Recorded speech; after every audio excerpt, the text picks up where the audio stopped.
अवधीतमस्तु मा विद्विषावहै। ओम ॐ शांति शान्ति शांति शान्ति शांति। हरे ओम। तो आजकल समरी उमरी करना बंद हो गया कि चल रहा है? नहीं नहीं, चल रहा है महाराज जी। आज पूरा आपका टर्न है समय क्या? हम तो समरी करेंगे। हाँ, बिल्कुल। Thank you, thank you. कौन करेगा समरी? ओके, आज मैं समरी करूंगा। अच्छा, वेरी गुड, वेरी गुड। तो आज ये है। मुझे स्वामी ब्रह्मानंद जी की बुक एटर्नल कंपेनियन के चैप्टर 9 जो सेल्फ सरेंडर, शरणागति एंड डिवाइन ग्रेस, भगवत कृपा के बारे में है, और चैप्टर 10 हैप्पीनेस के बारे में है, उसकी समरी करने का सौभाग्य प्राप्त हुआ है। Very good. तो श्री कृष्ण कह रहे हैं इन गीता कि सर्वधर्म परित्याज्य मामेकम शरणम Vraj, relinquishing all individual efforts, take refuge in me alone. Thus, self-surrender, self-surrender, self-surrender, that's the only way, there is no other way in the present times. क्यों? ये कलयुग में man's life is short and it depends on food. He has to do many things in this brief span of life. He possesses very little energy, strength, renunciation, courage, and spirit of prayachit that are essential for God realization. His mind is weak and naturally runs after worldly enjoyments. So, in spite of all these limitations and constraints, one has to realize God at any cost. So there is no other path easier than self-surrender. What we mean by self-surrender? Does it mean that we have to do nothing, that we have to just sit quiet and God realization will happen on its own? No. A devotee has to put in full effort with pure heart and constantly pray. What and how he should pray? Oh Lord, I do not know what is good and what is bad for me. I am ignorant. I am solely dependent on you. Grant me the faith and strength to remember you and meditate on you constantly. But there is a caution. Many a times such prayer becomes just superficial and not with heart and soul, and not seen in real action in real life. That is, if man starts taking pride and credit when anything good happens on one side, and then blame or curse God on other side when bad happens or something goes wrong, then it's a cheating. It's not a sincere prayer, because God knows us ins and out. He reads our innermost mind. So, with such superficial prayer, He will not listen to us, our prayers. Yeah. But God will run only to Him who prays with sincere and pure heart, and whose thoughts, words, and actions are identical. What Sri Ramakrishna used to say, if one does just 1/16th part of the sadhana, what he has done, it is still enough in present times. Thus, he has made sadhana very easy for us. But even then, we are so lazy that we shirk our sadhana and fail in our duty. We do not properly follow his instructions, and yet we want to be blessed by him or to attain everything without putting any sincere efforts. This is not true or real self-surrender. Now, about divine grace. There is no dearth of divine grace. Its wind is always flowing all around, but we have to make efforts by opening the third of our sailing boat. So, what should we do to have such divine grace? How should we live in this sansar or world? Two examples have been given. One, perform all duties like a housemaid, but without attachment. Who knows from bottom of our heart that our real heavenly home is somewhere else? Or second example, hold fast God with one hand, which is pillar of our life.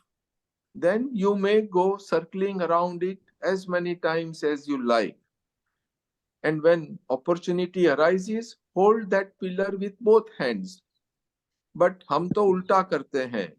We leave that pillar by both hands in worldly pursuits most of the time. So one cannot attain God's grace nor realize Him unless one purifies his heart by doing sadhana and meditation, and not by attaching or engross into worldly affairs or enjoyments. That is abhyas and vairagya. So then only the dirt of mind will be washed away. The moment the mind becomes pure from lust and greed, divine grace flows to them who are lucky ones. So such noble desires of God realization or divine discontent do not arise or come readily to most of the people. Even suffering from blows after blows in worldly life, still they go after it again and again. Again, two examples, like even though man knows fully well that if they put their hand into fire, it will be burnt, still they do it again and again. Or other example of camel eating grass or leaves with thorns and continue to bleed. So only those lucky ones are those who with divine grace of God have developed noble thoughts and aspirations for God realization. They have burning desire to solve intricate questions like who am I? What have I come for? Why I am suffering so much? With His divine grace, the bonds of sansars will be cut and he will become fit for mukti. Now, that second part on happiness. What does man want in this life? He wants happiness, but he toils hard and in return reaps sorrows and pains. Nothing better can be expected by one who runs after so-called worldly pleasures, forgetting the real goal of life. The more one advances towards God, the greater the bliss and real happiness he will experience. But if the more one mind becomes attached to worldly pleasures and sense enjoyment, the more he will suffer. 99% of those who seek happiness do not know where it really is. Hence, they are disappointed again and again. Still, they will not change their course, nor they will take up the right path. They will continue to receive blow after blows, like that camel eating thorny grass leaves and continue to bleed from mouth. Whatever worldly richness one may possess, whatever chances one have to live a very happy and prosperous life, however wide is the circle of friends and well-wishers, one will not have real, true and lasting happiness. The suffering and chain of reactions will continue. Then how one can attain eternal happiness and infinite bliss? It lies in realizing God. this divine enjoyment brings no chain of reactions. Ideal of life should be realization of God and nothing else. Life is not given to us just for eating, drinking, sleeping, and in idle gossip or wasting time. By no means one should relax his efforts or sadhana, saying that one will realize that ideal later in life, or that will be possible by God's grace only. It is those lazy people alone who alone talk this way. It says that best part of life to do spiritual practice is at young age from 16 to 30 years. Because at young age, mind is like soft clay which can be molded or shaped the way one likes.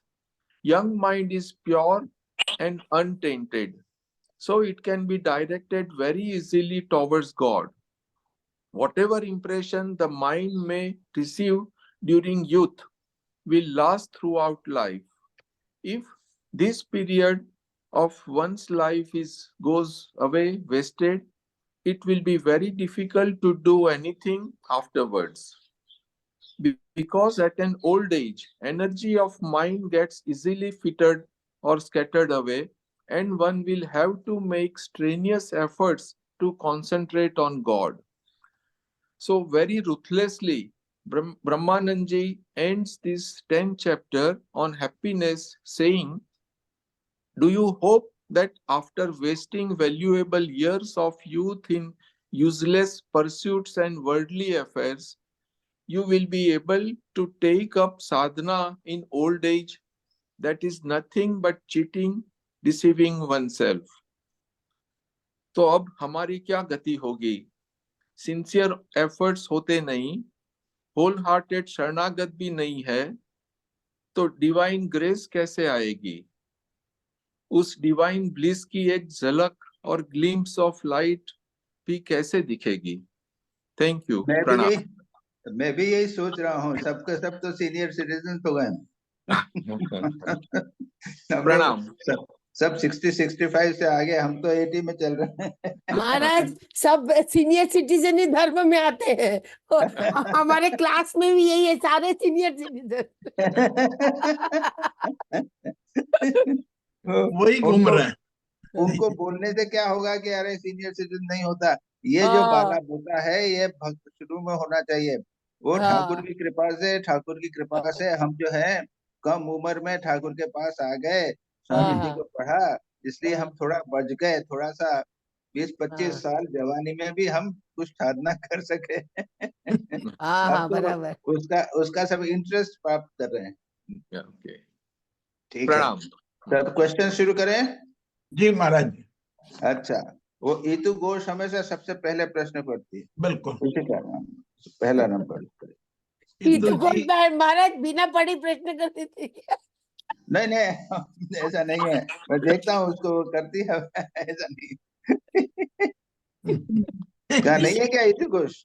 नहीं महाराज जी, यहाँ तो नहीं दिख पाए। अच्छा, she's not joining because she has a problem. क्या problem है?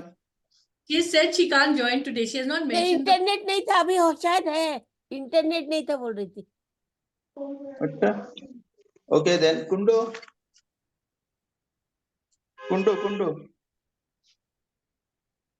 कुंडू भी नहीं है क्या? कुंडू है। अनम्यूट कर लीजिए कुंडू जी।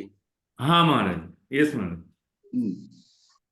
महाराज, while starting meditation, we try to be Sakshi of ourself. Is self-surrender possible when we assume the role of a witness? There is the question. Yes, Maharaj. Now, you are combining, there are 3 processes taking place in the mind.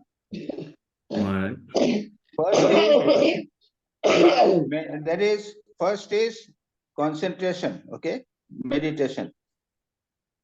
Second is becoming Sakshi. and third is self-awareness. Now these three don't confuse. They are separate from each other, related to each other. Don't confuse them. In meditation, Yatishwaranji's instructions, or all the instructions are there. So ye hai what you have to pray. After that, you concentrate your mind. And in the end, you surrender. So initially तो ये भी कहते हैं, you बैठ के पहले अपने मन को देखो. साक्षी भाव से just look at your mind. When the mind becomes quiet, then concentrate your Ishta.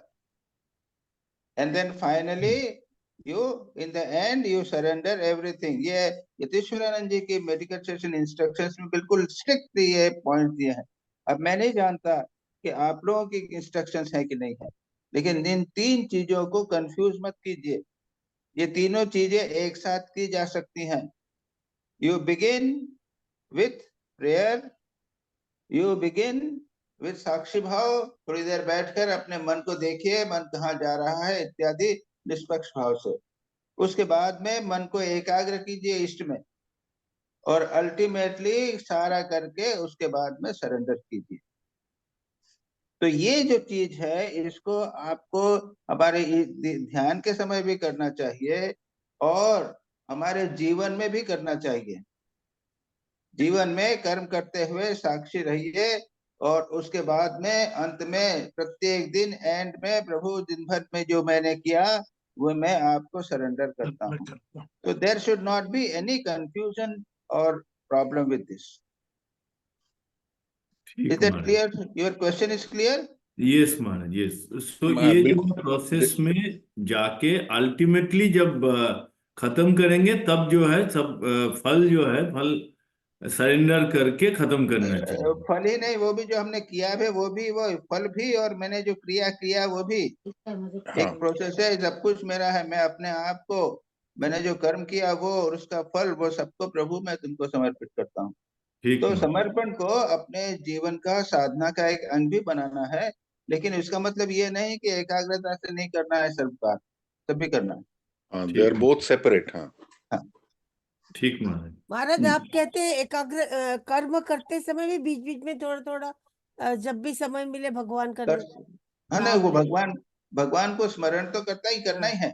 अब वो भगवान का स्मरण किसी भी प्रकार से करें कि भगवान मेरे पास खड़े हुए हैं ये करें, या मैं सबको उनको समर्पण कर रहा हूँ, किसी भी भाव से करें, भगवान का स्मरण होना चाहिए. ठीक महाराज. महाराज, second question, page 254 is telling, when he is realized the knots of the heart are cut asunder. Now what are these knots and how do we acquire them? How do they hinder our spiritual progress, and what should we do to remove them? Now knots यानी क्या है? एक गठान है, joint है. कैसे है? एक रस्सी को दूसरी रस्सी से बांधने पे नॉट हो जाती है ना. हाँ महाराज. तो एक है जो जड़ की मैं जो है, मैं बॉडी हूँ. तो ये मेरी बॉडी जो है ये तो डेड बॉडी है, यानी फिजिकल बॉडी है, और मेरा एक चैतन्य है, आत्मा है. इन दोनों को मैंने ज्वाइन कर लिया, दोनों मिक्स हो गए.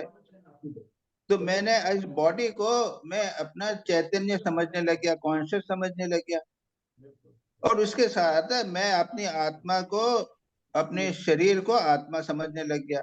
ये हो गई चित जड़ ग्रंथि, नॉट. समझ गया ना? दो चीजों को बांध दिया जो एक दूसरे से संबंधित नहीं है, बट को बांध दिया. अब वो एक रस्सी हो गई जिसमें चैतन्य भी जुड़ा हुआ है, और उसके बाद जो बॉडी है, जो डेड है, फिजिकल बॉडी है, वो भी, वो उसके बाद में वो कॉन्शियस हो गई, या वो फिजिकल बॉडी कॉन्शियस लगने लग गई. तो मैंने क्या किया? I am good, my body is good, but I am telling I am good. I am worried. Your mind is worried, but I say I am worried. So yeah, the whole process begins with this. And basic is we acquire them by basic avidya anadi जो भी है ना, तो उसके कारण उसको हम develop करते हैं. Because they don't allow us to realise the God Atman. ये चित जड़ गंति के कारण, अविद्या के कारण आत्मा का हम रियलाइजेशन नहीं करते, रियल नेचर का रियलाइजेशन नहीं कर पाते। That is the whole problem हो जाता। तो इसलिए टू रिमूव देम, साधना विचार की प्रार्थना, whole process of spiritual practice is based on this. विचार के द्वारा चित्त चैतन्य को, बॉडी को सेपरेट करो। और इसलिए कुछ लोग तो क्या कहते हैं, go to the extreme end से, कि अपने बातचीत करने में भी कहते हैं कि ये शरीर जो है वो अभी आज शरीर का मैंने टिकट लिया है, शरीर का टिकट लिया है, शरीर को खिला रहा हूं मैं। यानी मैं को जो है वो जितना हो सके ये शरीर के साथ आइडेंटिफाई नहीं करते। तो ये एक प्रोसेस है वेदांत में, ये विचार की प्रोसेस है और साधना है। कुछ लोग इस प्रकार से करते रहते हैं, ये अपनी ही साधना ही है कि भाई ये शरीर की बात क्यों पूछ रहे हैं, आप कैसे हैं महाराज? कि मैं तो अच्छा हूँ, शरीर जो है उसको जरा सिर दर्द है, दर्द हो रहा है। आप कैसे हैं? मैं तो चैतन्य हूँ, आनंद में हूँ, लेकिन जो है आजकल थक जाता हूँ, मेरा शरीर जो है वो थक जाता है। तो मैंने शरीर को और मैं को सेपरेट कर। तो ये विचार की प्रोसेस है। इससे इस चैतन्य की ग्रंथि जो जॉइंट बनाया है हमने, दोनों को, जड़ और चैतन्य को मिला दिया था, उसको सेपरेट कर। महाराज जी, ये षट रिपु भी क्या ग्रंथ है क्या? मतलब ग्रंथ षट रिपु जो है वो शरीर से ही, बॉडी से संबंधित है। They have nothing to do with Chaitanya. हाँ, लेकिन क्या वो knots, can we also say they are also knots? Well you may, it all depends upon the name you give. Because जितना भी षट रिपु बनाया है अपने, काम क्रोध लोभ मोह जो है वो तो बॉडी से संबंधित है या मन से संबंधित है, वो आत्मा से नहीं है। जो मोमेंट बनाया है, तो आप समझ लीजिए कि ये ग्रंथि है एक प्रकार। हाँ, ठीक है। नहीं महाराज, आपने बोला कि ये अज्ञान अविद्या से आया, ये नॉट्स जो है। तो ये संस्कार जन्म जन्मांतर की संस्कार से नहीं आता है? नहीं, वो तो जन्म, ये अविद्या जन्म जन्मांतर के संस्कार से आती है। अच्छा महाराज, वो सारा झमेला अविद्या के कारण ही तो है, उसके बाद सब कुछ आ जाता है। You go to the ultimate cause, यानी वो सब कुछ मिला है, वो आपको जन्म जन्म संस्कार से मिला है। आपको बॉडी मिली है, माइंड मिली है, राग द्वेष मिले हैं, ये जन्म जन्मांतर के संस्कार से मिले हैं। लेकिन और थोड़ी डीप में जाइए, बेसिकली इट इज द अविद्या व्हिच हैज कम फ्रॉम जन्म जन्मांतर। हाँ, यस महाराज। सो जब तक, हाँ ठीक महाराज।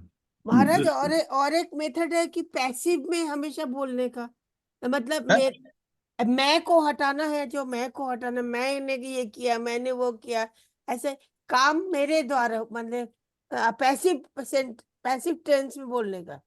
अब वो करो जैसा करना चाहो। यहाँ ये बोल रहे हैं कि दिस इज सब। Next question. कुछ नहीं हो गया? नहीं महाराज, हो गया महाराज। ओके, सुबीर मजुमदार। प्रणाम महाराज जी। I'll just question. अभी करता हूँ। महाराज, पहला सवाल है, on page 240 Swami Brahmanand ji says, और ये श्री श्री ठाकुर कथामृत में भी कहते हैं, that in Kalyug life is short and is dependent on food, अन्नगत प्राण।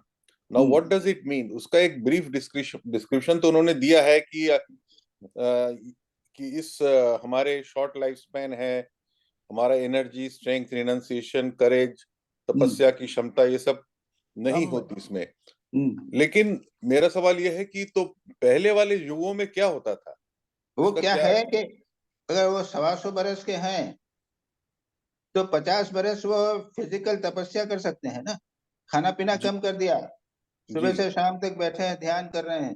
हम नहीं कर सकते। बिना आसन में, बिना हिले डुले लंबे समय तक ध्यान कर सकते हैं।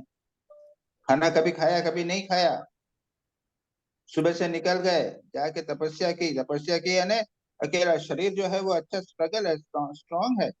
तो फिजिकल हार्डशिप, ये फिजिकल हार्डशिप जो बैठने की भी हार्डशिप है, न खाना ये भी हार्डशिप है। ये फिजिकल हार्डशिप जो बाधाएं हैं, हमको 3 बार खाना पड़ता है। अरे ये 3 बार खाने में इतना टाइम वेस्ट होता है और उसको पचाने में इतना टाइम वेस्ट होता है। ये सब कुछ नहीं है, इसलिए इतने कठोर तपस्या ये लोग करते हैं। फिजिकल तपस्या की दृष्टि से ये जो हार्डशिप है, लॉन्गर लाइफ, स्ट्रांग बॉडी, उससे हम तपस्या आदित्य कर सकते हैं। और माइंड मेंटली भी थोड़े स्ट्रांग है। इतने ज्यादा अप एंड डाउन जो होते हैं, शारीरिक मानसिक साइकोलॉजिकल डिस्टर्बेंस होते हैं, उससे भी वो उसको भी वो बियर कर सकते थे। इसलिए तपस्या लंबे समय तक हो सकती है। अच्छा, कलयुग से पहले का समय में ऐसा होता था कि they could do all this for longer time. अब आप पढ़िए जैन जैन महावीर का जीवनी पढ़िए, लगेगा कि पता है बस वो कितने दिनों तक सोते नहीं थे, कितने दिन तक खाने थे, महीनों तक सोते नहीं, खाते नहीं। अरे आप ठाकुर में भी देखिए ना, ठाकुर का ही देखिए ना, तो फिर 6 महीना। लेकिन महाराज इसमें जो कलयुग की बात कर रहे हैं, तो ये सब तो कलयुग के अंदर ही हुआ। वो तो नहीं, अवतार है, एक ठाकुर में हुआ, पहले वाले युग में सब में होता था। सब में होता है। हाँ, मैं वही पूछ रहा हूँ महाराज। हाँ, तो वो that was the thing which used to happen उस समय जमाने में। आज से 1000-2000 साल पहले, जब युग जो है वो त्रेता युग रहा होगा, जी जी। द्वापर युग रहा होगा, तो शरीर हाँ अच्छा हाँ। है, 150 साल तक जी रहे हैं, खाना न खाए के चल रहे हैं, और जनरल लोग कर रहे हैं, 1-2 लोग नहीं, ठाकुर नहीं, जनरल सभी के पास में सब। अच्छा, That तो is मतलब कहने का मतलब है life span was longer in earlier times. not only only lifespan, the body itself was stronger, the Strong. mind body was itself was stronger. stronger for more जी, जी। tapasya. ओके ओके, ठीक है। Next question Maharaj, it has been repeatedly mentioned in this article also and elsewhere also कि God realization should be the goal of life. Now, in such circumstances, what should be our short-term goals? God realization तो आखिरी हुआ, तो short-term goals क्या होना चाहिए step by step leading up to God realization? वो सब जगह मिलेगा आपको, सब शास्त्रों में मिलता मन है। को शुद्ध करना है। वो कि नहीं, वो जैसे गो छोटे फॉरवर्ड छोटे, है तो नहीं, गो फॉरवर्ड है ना। जी जी। Go हाँ, forward. आगे आगे जाओ। मैं हाँ लकड़हारा को हाँ बोला इसके जाओ, ऐसे जाओ, इसके जाओ। हाँ तो हाँ। क्या है, पहले बोर्ड के कहते हैं कि अरे भाई पहले तुम 6 महीने जरा ठीक से बैठना सीख लो। बैठ ही नहीं पाते हैं, जी तो जी पहला गोल बना लिया बैठना। दूसरा नेक्स्ट छोट में एक मन को किसी एक वस्तु पे एकाग्र करो। जी। तीसरा है जिसको एकाग्र कर रहे हो उसमें चैतन्य का अनुभव करो। राइट। इस प्रकार से आप देखेंगे जितने शास्त्र हैं उनके अंदर ये सब ग्रेड्स दिए गए।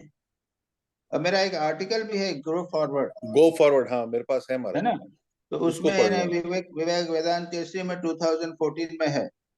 तो जी उसमें जी अलग अलग शास्त्रों में, जैनिज्म में, बुद्धिज्म में, और श्री रामकृष्ण में, हिंदुइज्म में जो स्टेप्स हैं, बहुत सारी स्टेप्स बनाया गया है। तो उसको they become as short term goals. Right, वो लैडर्स जो आपका लैडर्स जैनिज्म हैं, में लैडर्स हैं। लैडर्स हैं। अभी मैं यहाँ तक पहुंचा हूँ, अभी भगवत हाँ, दर्शन अचानक तो होगा नहीं, मैं बैठ ही नहीं पाता हूँ, जी जी जी ध्यान ही नहीं लगता है, मन एकाग्र नहीं होता है। एक एक जी। करके आगे चले। महाराज ठाकुर ने तो नाम गुणगान का सबसे इजी सॉल्यूशन दिया है। ना ये यहाँ सॉल्यूशन की बात नहीं कर रहे हैं, यहाँ गोल की बात कर रहे हैं। गोल की, पर नाम गुणगान कर भी इसमें ऐड करना पड़ेगा ना। नहीं वो तो मीन्स है। मीन्स है। राइट महाराज, लास्ट क्वेश्चन है, compared to gross enjoyments, I find it harder to fight against more subtle enjoyments like intellectual enjoyments.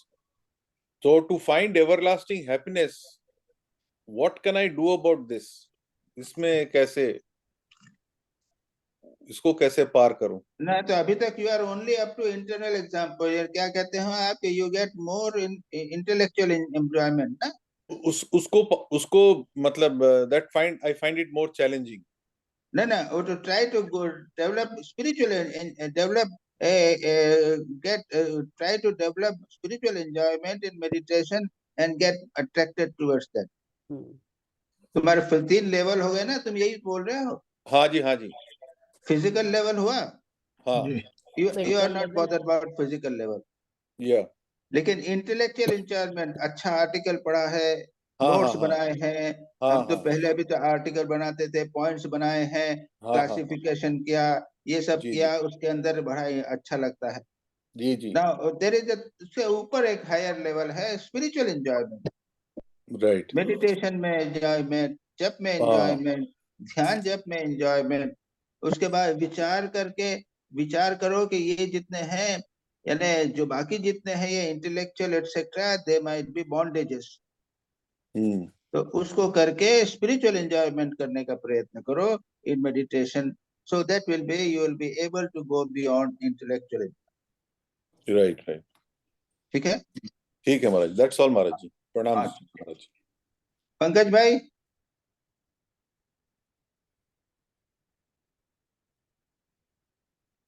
क्या हुआ? पंकज भाई है कि नहीं? है ना? है स्वामी जी। आ जाइए, आ जाइए, अभी ओके, तो सामने ही तो बैठे हैं। हाँ हाँ। तो मेरे क्वेश्चन थे that is in reference to last 2 paragraphs of chapter on divine grace. All worldly pleasures become insipid to him who gets a taste of divine bliss. और दूसरा भी एक सेंटेंस है, when you have once got a glimpse of the light, you should not turn your face away from it. So मेरे questions are as under: what it means by taste of divine bliss or got a glimpse of light? दूसरा, You know, okay, हाँ. how it is different from ultimate realization of God. No, no, you see, okay, is it okay? और वो तीसरा उसी line में था, why and how one falls down even after getting that taste of divine bliss or glimpse of light. अच्छा, okay, let's discuss this one. First is how it is different from realization of God. We don't know what is realization of God, isn't it? Very difficult. We just don't. का concept है, श्री राम कृष्ण ने और माँ काली का दर्शन किया, अभी ये क्या होता है ये सब कुछ जानते हैं। लेकिन ध्यान करने में when mind becomes peaceful, you get some spiritual bliss, divine bliss. तो उसको हम गोल लग बना लेंगे।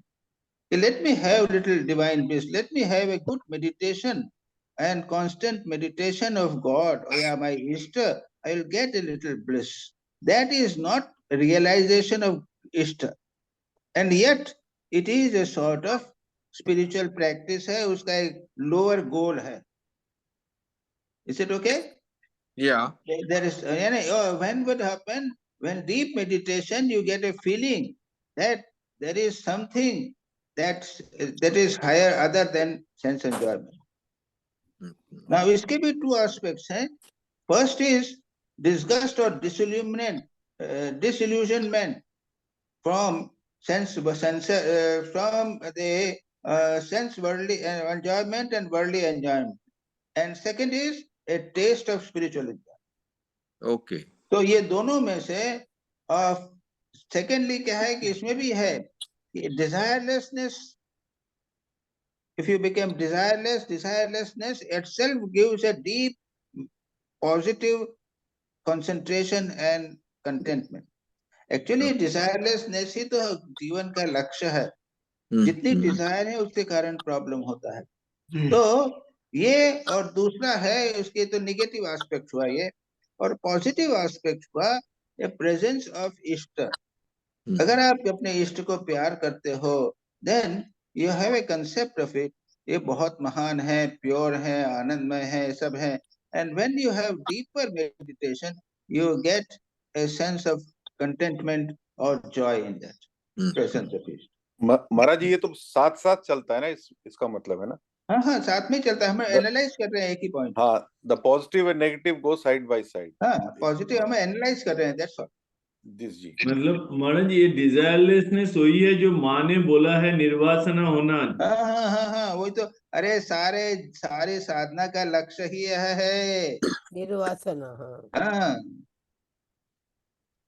ये नेगेटिव रूप में बोलते हैं इष्ट का इष्ट प्राप्ति को बोलते हैं, और उसके बदले निर्वासना होना फंडामेंटल है, फंडामेंटल और बेसिक साधना या लक्ष्य है वो. तो उसके साथ वो तीसरा था कि ऐसी डिवाइन टेस्ट या ब्लिस का ग्लिम्स मिले तो उसके बाद भी how one falls down from that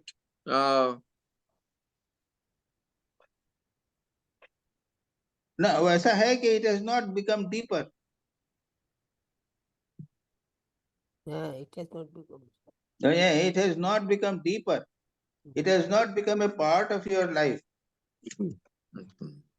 Just a minute, just a minute. वो पतंजलि योग सूत्र में है ना, अनवस्थितानि ऐसा कुछ है ना, वो डिफरेंट स्टेजेस में you reach a stage and you fall down, वो एक पतंजलि योग सूत्र में है। Since we have not realized God, Not यानी ये realized तो बात God. है ना कि हमने रियलाइज नहीं किया। और आपने क्या क्वेश्चन किया है, एक इसने सब फिर से पढ़िए तो, light and darkness two aspects, knowledge and experience, क्या है ये? नहीं, एक में वहां चैप्टर में लिखा था कि all worldly pleasures become insipid to him who gets a taste of divine bliss. तो फिर क्वेश्चन था कि why and how one falls down even after getting that taste of divine bliss और दैट ग्लिम्स ऑफ लाइट। और थोड़ा थोड़ा सा बच जाता है, जरा सा। Okay okay. वो क्या संस्कार इतने गहरे रहते हैं, जन्म जन्मांतर के संस्कार, कि वो थोड़ा सा बच जाता है और बहुत उच्च कोटि के साधक भी जो हैं वो स्लिप हो जाते हैं बिकॉज ऑफ द ओल्ड संस्कार। यानी सेंसरी एंजॉयमेंट के संस्कार तो बहुत डीप है ना, ये स्पिरिचुअल एंजॉयमेंट के संस्कार तो अभी हुआ है, तो इसी जन्म में प्रॉब्ली हुआ है थोड़ा सा, तो वो इतना गहरा नहीं होता है, that's why they fall. Okay okay. और सेकंड क्वेश्चन है, वो second para on page 266 on from chapter on happiness, it says the more you advance towards him the greater the bliss you will experience. So my question is, does it mean that this path of seriously engaging into spirituality is also as blissful as the final goal of achieving God realization?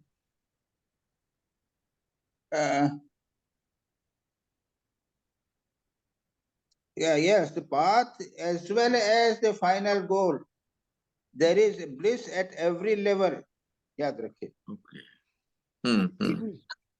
Again it यानी बच्चे को माँ गोद में लेगी तो उसको आनंद मिलेगा, लेकिन माँ बच्चे के लिए खाना बना रही है, उसकी तैयारी कर रही है, उसमें भी उसको आनंद मिल रहा है कि नहीं मिलता? यानी फैमिली लाइफ में क्या हस्बैंड वाइफ क्या हमेशा ही के कॉन्जुगल रिलेशन तो नहीं होता? तो वाइफ अपना काम करती है, हस्बैंड दूर रहता है, सारा दिन दूर रहता है, yet she is enjoying.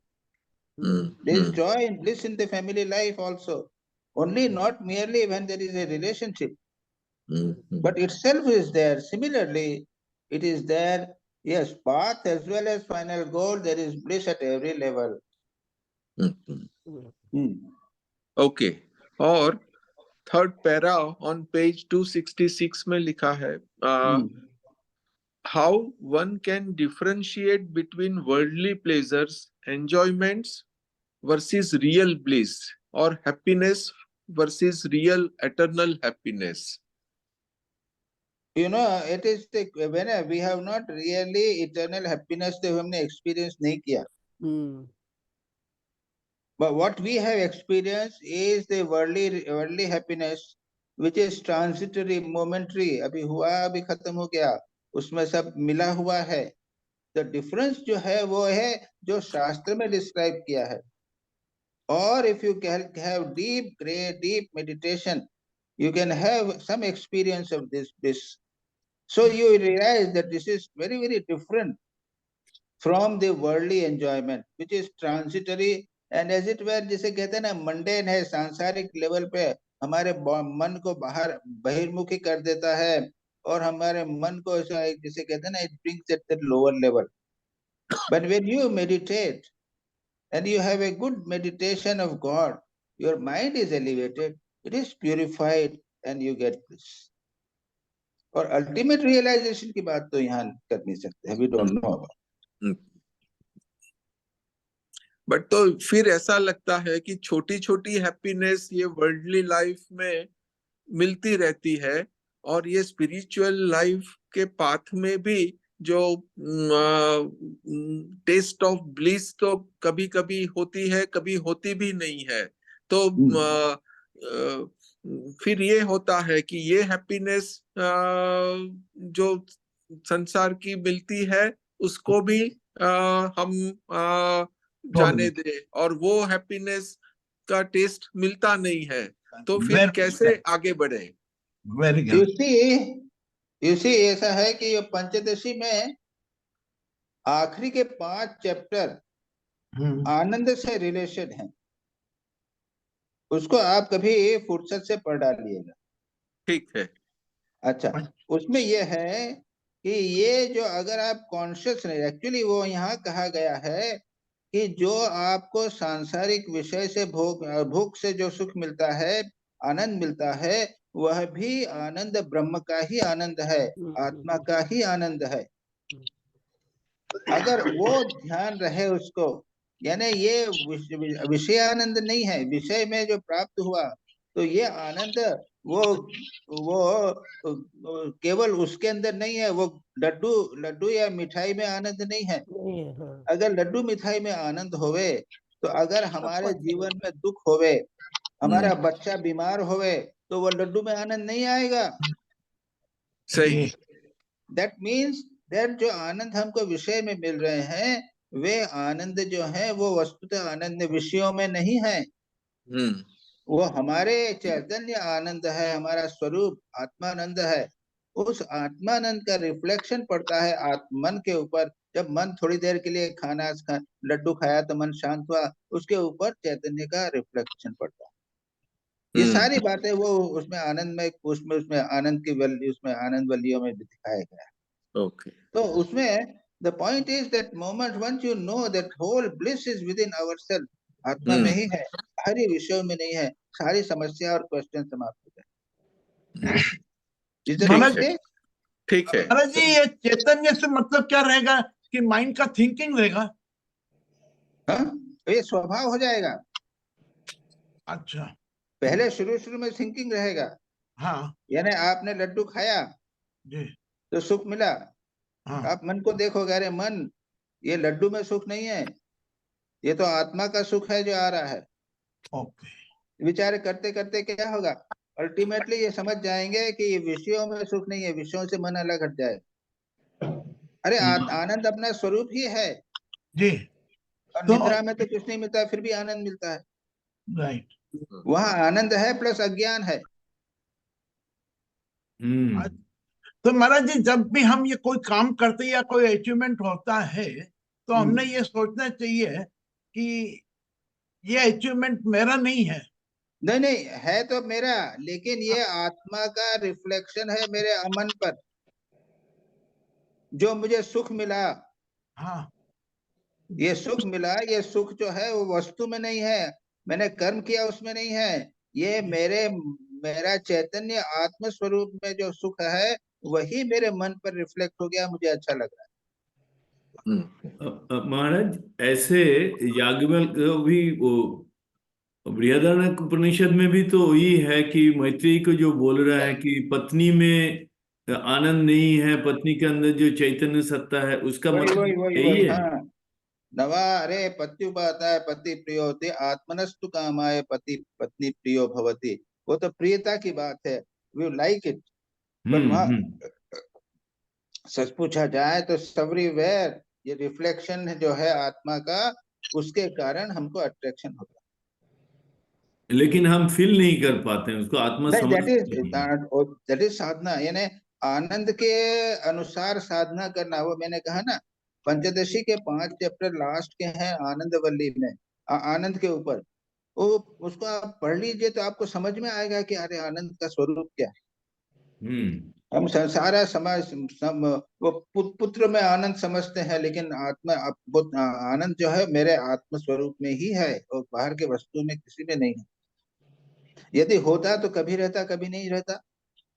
तो पुत्र जब गुस्सा होकर झगड़ा करके जाता है तो पुत्र प्रिय नहीं लगता। तो क्या हुआ, Now, पुत्र में जो आनंद था वो गायब हो गया। पेट खराब हुआ तो मिठाई अच्छी नहीं लगती, तो मिठाई में जो सुख आनंद था वो चला गया। तो संसार के जितने आनंद हैं ये सुपरफिशियल आनंद है, ये किसी एक मन के ऊपर प्रोसेस करके मन को थोड़ी देर के लिए शांत करते हैं, for a moment we are satisfied, और उसके ऊपर आत्मा का आनंद रिफ्लेक्ट। महाराज जी ठीक जब है। हम आनंद की ये बहुत ईश्वर इंपॉर्टेंस है।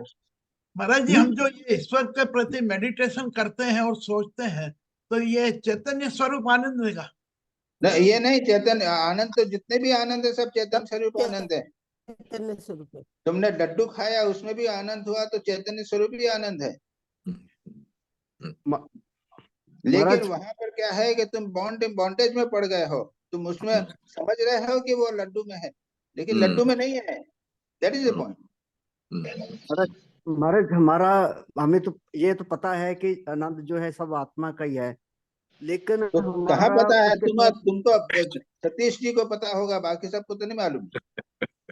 नहीं महाराज, मेरा क्वेश्चन ये है कि लेकिन हमारा उसके साथ तो कोई रीच तो नहीं है ना, तो हम तो फिर इसी चीजों में आनंद ढूंढते हैं, क्योंकि वो रिलेशन तो होता नहीं। नहीं, देखिए ये जितनी साधना है उस आनंद को, जो हमारे भीतर आनंद है, उसको ऐसा पता लगा लेना है कि मैं आनंद स्वरूप ही हूँ, विषयों से मेरा कोई संबंध नहीं, मैं तो आनंद स्वरूप हूँ, चिदानंद रूप है शिवोहम शिवोहम। यही तो साधना का उद्देश्य है। एक बार महाराज एक बार और बोलिए, आनंद प्लस अज्ञान, मतलब हम जो छोटे छोटे आनंद लेते हैं इसमें अज्ञान रहता है बोल के हम आनंद में स्थित नहीं हो पाते हैं, फिर दुख आता है। That is not the point.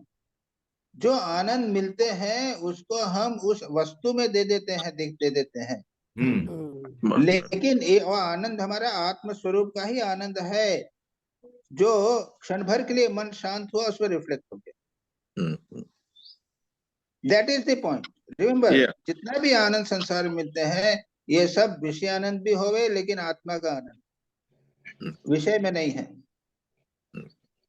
इसका मतलब ये नहीं कि विषय आनंद करते चले जाओ, that is not the point. मतलब उससे ये होगा कि हमारा मन विषयों से हट जाएगा।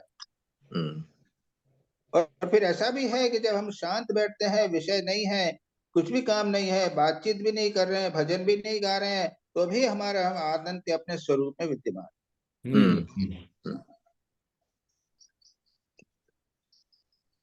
आप लोग ये पढ़ लेना उसको, एक पंचदशी के 5 चैप्टर्स हैं, जैसा भी मिल जाए आप कुछ तो पढ़ लीजिएगा, आपको नॉट वेरी डिफिकल्ट कर लीजिए। राइट, ट्रांसलेशन ढूंढ देंगे महाराज कहीं। हाँ, ट्रांसलेशन है। Okay Swami ji, one time you can take Panchadashi after the everything. अच्छा, चलो अभी चलने दो। स्वामी जी को Panchadashi is much different, much difficult than Gita, you know. To make Swami you ji, everything easy, so it's okay. You will make it. Let us start next question. Swami ji, sorry, which book did you say to read the translation? Huh? एक book बोलो ना अभी। पंचदशी का last chapter, last 5 chapters of Panchadashi. Yes. चलो भाई, अब भुवन है कि नहीं है? चलो, आया तो है, but not on the screen.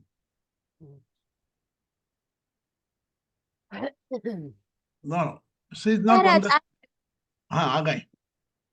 प्रणाम महाराज। हाँ बोलो, तुम्हारे 2 क्वेश्चन हैं। हाँ जी, सो पहला मेरा क्वेश्चन है पेज नंबर 267 में से, 1 मिनट में निकाल रही हूँ। Yes.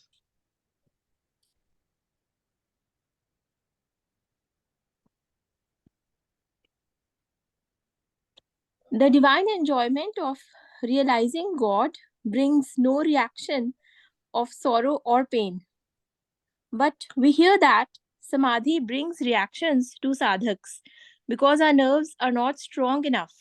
It's too much intense electrical current to bear and could cause some reactions. Is that true?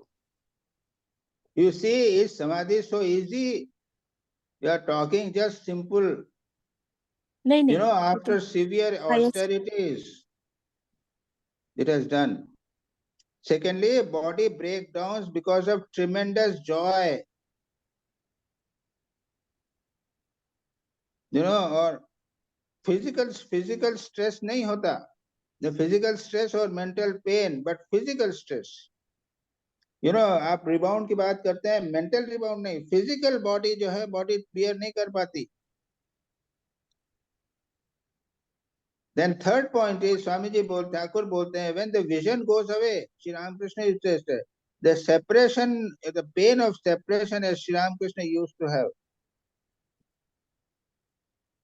Point is that these things are very high. Why are you bothering about this as this? Are you going to get it? No, Maharaj, I'm just curious to know what preparations we have to make for it. You see, the spiritual experiences get tremendous joy. Now, what happens is, if you are physically not prepared for it by sadhana, for years of sadhana, you will not be able to bear that bliss spiritual experience, physical body and mental body. That's why tremendous spiritual practices are necessary. If a Brahmagyani Purush, Sri Ramakrishna touched Narendra, so he became restless, he could not sleep. If you are not physically prepared, mentally prepared, even by कृपा of महापुरुष के कृपा से आपको experience भी नहीं होगा तो वो break down कर देगा आपको. That is the thing. ठीक है जी. So remember, it is not reaction in that sense. Physical body, mental, they are very, very difficult to bear all this. हाँ जी. Maharaj, the next question is, why did Naren leave his seat when Bhagwan Buddha appeared before Swami Vivekanand? Maybe he was not expecting such an experience and got startled or scared. So could you advise? Yes, he never expected and suddenly something appeared. He was not really prepared for it.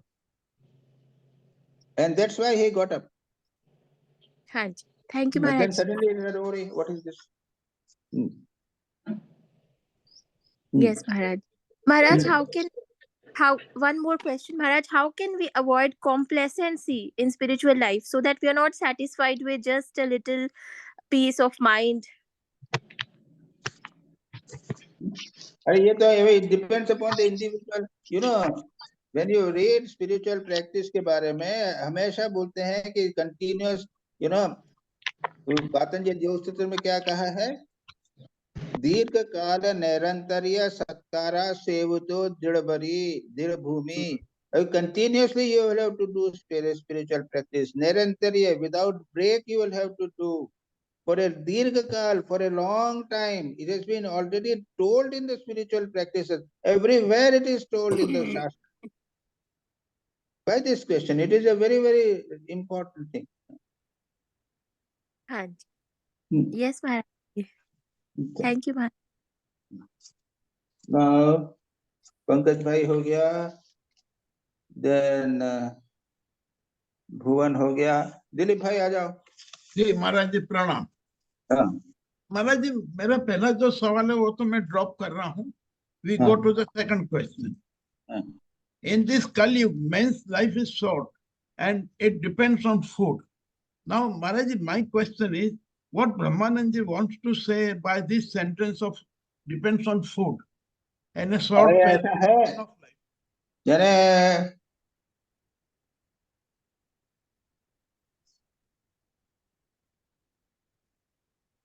पहले जो था ना, वो लोग क्या है कि वो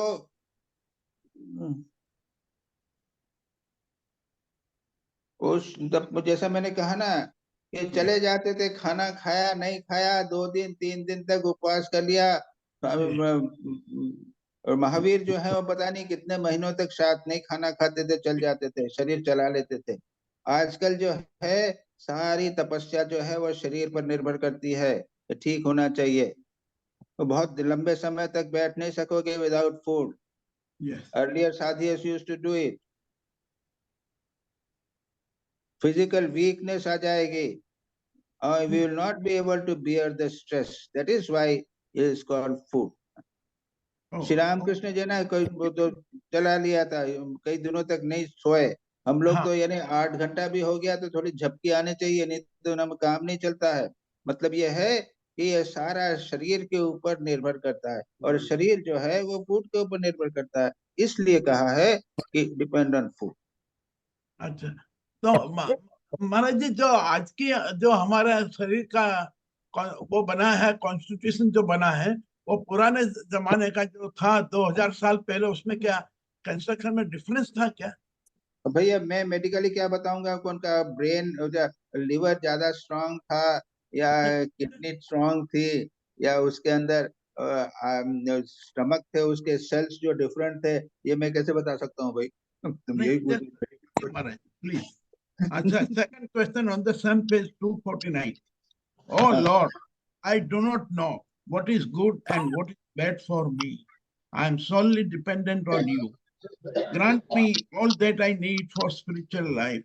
Take me along the path that will bring me the greatest good. Grant me the faith and strength to remember you and meditate on you constantly.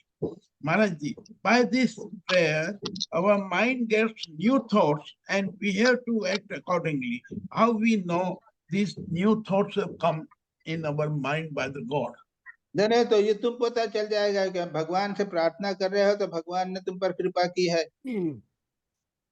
तुम शास्त्र पढ़ोगे, सत्संग करोगे तो तुम्हें अच्छे विचार आएंगे। तो ये तो स्वाभाविक है कि इसीलिए तो कहते हैं कि भगवान की प्रार्थना करो, शास्त्र पढ़ो, सत्संग करो, तो उसमें भगवान की कृपा होगी और भगवान के विचार आएंगे।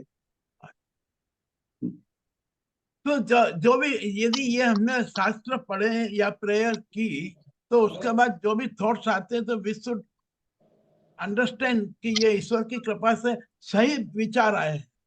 यानी ऐसा है कि अगर तुम इस उम्र में भी इस एज में, हाँ, अब सारा संसार जो है विषय में पड़ा हुआ है, कंप्यूटर और ये सब में लगा हुआ है, अगर इसमें भी अगर तुमको ये लगता है कि मुझे साधना करनी चाहिए, तो ये समझ लो कि ये भगवान के पास से कृपा है। जी जी महाराज, बिल्कुल।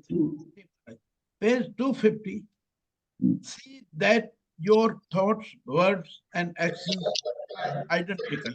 Maharaj ji, what it means by the word identical? ये तीनों क्या करो, यानी कि ये ब्रह्मेशानंद जी बढ़िया प्रवचन तो बड़ा अच्छा करते हैं, जूम मीटिंग बड़ी अच्छी करते हैं, लेकिन चुपके वो खाना पीना मजा से करते हैं, दूसरे लोगों से चुपके से मिलते हैं और कुछ बातें करते हैं, यानी मनमुख एक नहीं है। बातें करना अच्छी आसान है, लेकिन हमारा मन जो है वो विषयों का चिंतन कर रहा है, और हमारा मन विषयों का चिंतन कर रहा है और हम बातें बड़ी बड़ी काटते हैं। तो ये मन अलग है और मुख अलग है, हो गया ना? यानी जो तुम बोलो उसके साथ, तुम हमारे मन में जैसी बात हो उसके अनुसार बोलो। इसलिए बाबा ज्यादा बोलना नहीं, चुप रहना ही अच्छा है, क्योंकि हम अभी बिल्कुल पवित्र तो हुए नहीं हैं। हमारी सारी बातें और बड़ी बड़ी बातें करना है कि सत्य बोलो, अरे खुद तो सत्य बोल नहीं पाते और बोलते हो सब सत्य बोलो, सत्य बोलो। ये हुआ मनमुख एक नहीं करना। जी महाराज जी, हमारे गुजराती में ये कहा जाता है कि जो हैया मोह मोड़े आवे, यानी जो दिल में रहता है वही जबान से निकलता है। नहीं, वैसा नहीं, यहाँ ये उल्टा बोल रहे हैं। मन में एक है, मुंह में कुछ, बगल में मन में एक है, मुंह में एक है, अलग है।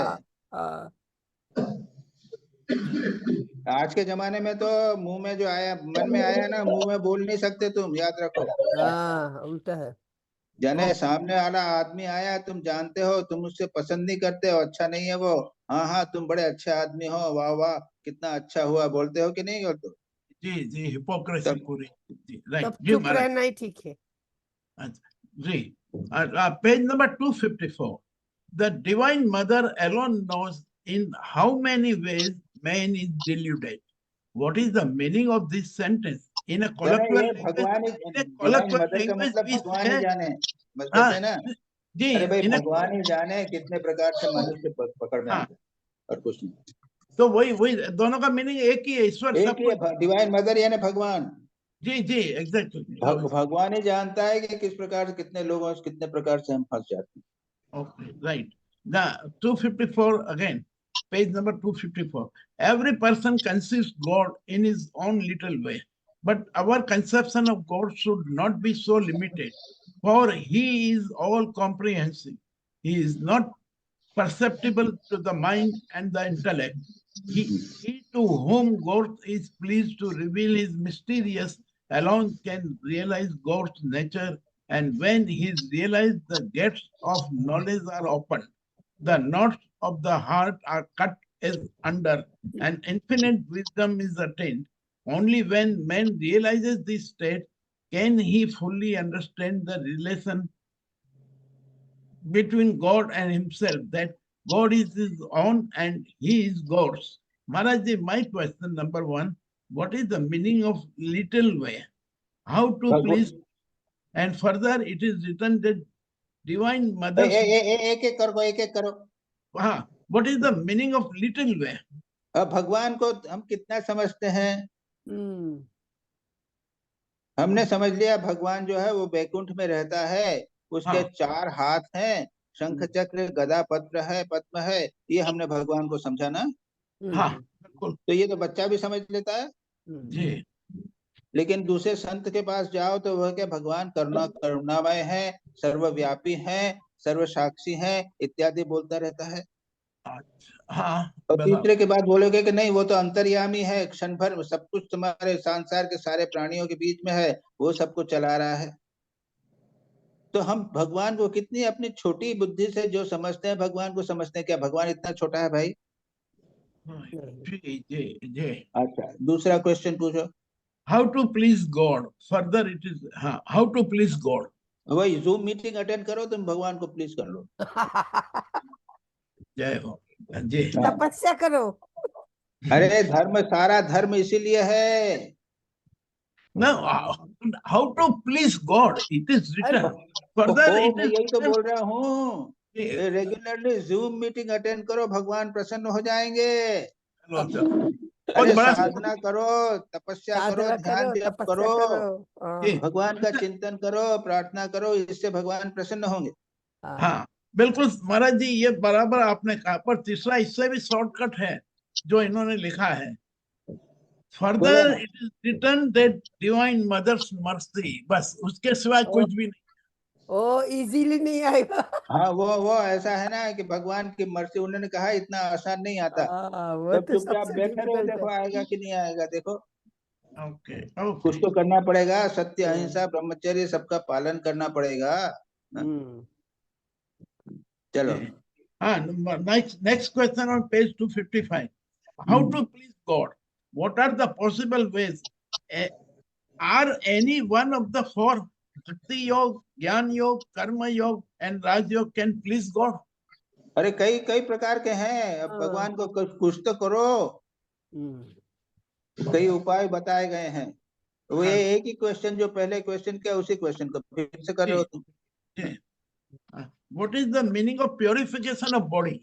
और शरीर को साफ रखो, स्नान करो, गंदा नहीं होवे, और खाना जो है तुम्हारा खाना शुद्ध आहार हो, यानी मांस मछली नहीं होवे, एक ये वो जैसे कहते हैं ना, वो जाति दोष नहीं होवे, वो निमित्त दोष नहीं होवे, आश्रय दोष नहीं होवे, वो किसने बनाया है घर पे बनाया होना चाहिए, बाहर से ना आवे, और जब आए तो उसके अंदर फिर धूला नहीं पड़ा हुआ होवे, और तीसरा जिसने लाया हो वो पवित्र आदमी होवे, बदमाश नहीं होवे।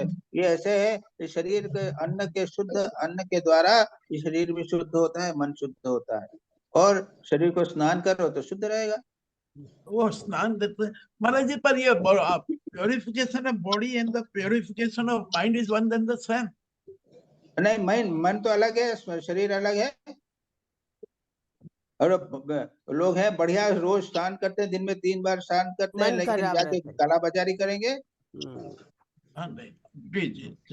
Right Maharaj ji. Now on the page 257 again, noble desires do not arise in the mind of easily.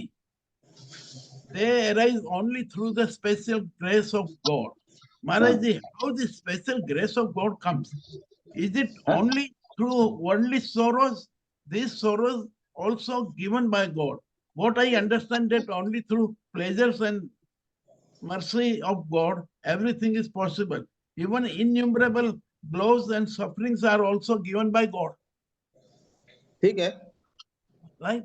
Everything, whether good or bad or sorrow, everything is given by God. हाँ, ये तो बहुत उच्च अवस्था है, आप तो उच्च स्थिति में प्रतिष्ठित हो चुके हो। चलो, Next, if a son becomes monk, how his family is benefited, how he does good to his family, how it is good to his family. तो बच्चे नहीं वो देखो, जो उसका फैमिली में हो गया ना, बन गया, हाँ, उसके बाद में कहते हैं कि उसकी 7 पीढ़ी पहले की और 7 पीढ़ी बाद की जो है वो मुक्त हो जाती है। उस जीवन, उसमें संस्कार पड़ जाता है। जिस परिवार से साधु बना है, तो उसके बाद में उसके जो परिवार के दूसरे अगली पीढ़ी आएगी, वो कहेंगे कि हमारे दादाजी जो है वो साधु बन गए थे। उसके बाद जो पीढ़ी कहेगी कि हमारे परदादा है वो साधु बन गए। उसके बाद कहेंगे कि वो परदादा साधु बन गए। उनके मन में ये रहता है कि भाई उन्होंने त्याग किया। वो गहरे संस्कार पड़ जाते हैं। हम लोग अभी समझते नहीं, हम लोग जानते हैं ना, हमारे 7 पीढ़ी के संस्कार पड़े हुए हैं, इसलिए हम इस प्रकार के जीवन व्यतीत कर रहे हैं। तो ऐसा है कि यदि वो पीढ़ियां 7 पीढ़ियां उनको याद कर रखती हैं कि एक सत्पुरुष हमारे जीवन में उत्पन्न है, तो महाराज जी ऑटोमेटिकली कुछ संस्कार आने वाली 7 पीढ़ी में आ जाते हैं। आ जाते हैं, जरूर आते हैं। अच्छा, राइट जी। हाँ, page 260, he will take your whole burden, then you will see that all your lower desires and cravings leave you altogether. Is it possible? So God will take whole burden of a man or a साधक। यहाँ पे ये साधक के लिए कहा गया है या हम लोगों के साधारण लोगों के लिए भी कहा गया है? क्या कहा है? पहली लाइन पढ़ो। He will take your whole burden, then you will see that all your lower desires and cravings leave you altogether. ये जो, अगर तुम साधक हुए, भगवान पे शरणागत हुए, तो भगवान तुम पर कृपा करके ये सब चीजें करना है। यानी अगर निश्चित रूप से भगवान को समर्पित कर देते हो अपने आप को, तो भगवान आपके सब बर्डन ले लेंगे और आपका मन भी ठीक कर देंगे, आपकी सारी भगवान गीता में कहते हैं ना, सर्वधर्मान परित्यज्य मामेकम शरणं व्रज अहम त्वां सर्व पापेभ्यो मोक्षयिष्यामि। तुम मेरे को शरणागत हो जाओ, मैं तुम्हें पाप से मुक्त कर दूंगा।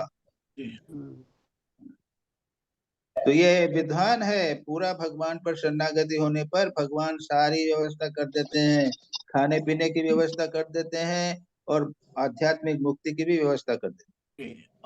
जी महाराज, now my another question on the same page 260.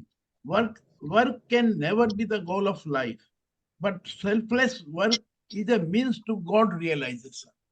Without work, can do realization be possible? Because it is written, work can never be the goal of life. ना, वो तो ये बोला ना, वर्क जो है, निष्काम कर्म एक साधना है। तो कर्म थोड़ी साधना है, कर्म तो लक्ष्य थोड़ी है, निष्काम कर्म साधना है। अच्छा जी, तो तुम हिंदी इसका क्यों नहीं देखे? नहीं, हिंदी नहीं था जी महाराज। तो देखो ना, ये तो कहा, अरे कर्म थोड़ी लक्ष्य है, निष्काम कर्म साधना है। Okay, now last question. You may see a little light after a few days of sadhana. Is it what type of light we see? ये कैसे मालूम पड़ेगा कि ये वही लाइट है? वो ये भगवान, ये सूर्य की लाइट नहीं है और वो कमरे में जलाती हुई लाइट नहीं है, ऐसी लाइट नहीं है भाई। लाइट का मतलब है ज्ञान, नॉलेज। हम ध्यान जब करेंगे तो तुमको ज्ञान प्राप्त होगा। थोड़ा सा पहले नहीं समझते थे इस चीज को कि ध्यान कैसे होता है, ये क्लास होती है, जूम होती है, थोड़ी बहुत चीज समझ में आती है। अभी हाँ। पहले नहीं समझ में आती थी, अब ज्यादा समझ में आने लग गई है। ये ज्ञानालोक हुआ। शुरू में 3-4 साल पहले हम कुछ चीजों को नहीं समझते थे। अब यह क्लासेस हो रही हैं, जिम हो रहा है, सब हो रहा है, अब हम चीजें समझने लग गए हैं। ये हुआ लाइट, ज्ञानालोक। जी बराबर जी महाराज जी, बस प्रणाम, मेरे यही सवाल था। सतीश सतीश सतीश सतीश विग। हाँ है। जी प्रणाम महाराज जी, प्रणाम। हाँ भाई, तुम्हारे जी महाराज। लास्ट वीक के क्वेश्चंस हैं। हाँ जी, मेरे दूसरे जो आपने शुरू किया है महाराज, उसके हैं क्वेश्चंस। जीवन मुक्ति जो भी तुमने मुक्ता पहले जो क्वेश्चन आपने पूछ भेजे थे वही मैंने ले लिए हैं बस। जी, नए नहीं है क्वेश्चन, पुराने हैं। पुराने हैं महाराज। तो जीवन मुक्ता उसमें है। ठीक है, जीवन मुक्ति विवेक, मुक्ता नहीं, मुक्ति विवेक। ये हाँ, पहला, मुक्ति। ये हिंदी इंग्लिश ट्रांसलेशन मेरे को जीवन मुक्ता मुक्ता। हाँ, जीवन मुक्ति विवेक। नहीं महाराज, जान ही जाता मुझे, क्या करूं मैं। आजकल के जमाने में जीवन मुक्ता मुक्ता।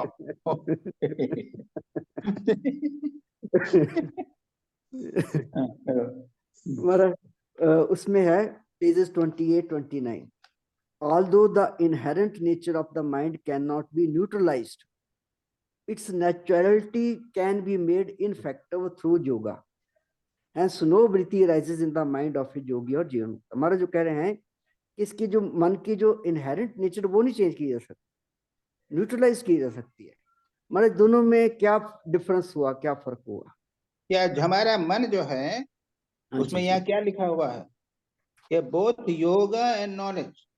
हाँ जी, यानी हमारा मन की जो मन इधर उधर भाग रहा है उसको दोनों को के द्वारा किया जा सकता है। योग के द्वारा किया जा सकता है, ज्ञान के द्वारा किया जा सकता है, और योग और ज्ञान दोनों के माध्यम से हम अपने मन का यूटिलाइज कर सकते हैं, न्यूट्रलाइज कर सकते हैं। लेकिन उसकी जो इनहेरेंट नेचर, अच्छा योग कर सकते हैं। इनहेरेंट नेचर उसकी चेंज नहीं होगी महाराज। उसका जो अरे फंक्शनिंग मन को हम कंसंट्रेट करेंगे, इनहेरेंट नेचर भी चेंज हो जाता है, सारा व्यक्तित्व परिवर्तित हो जाता है। क्यों इतना घबरा रहे हो जाता है। चलो नेक्स्ट क्वेश्चन।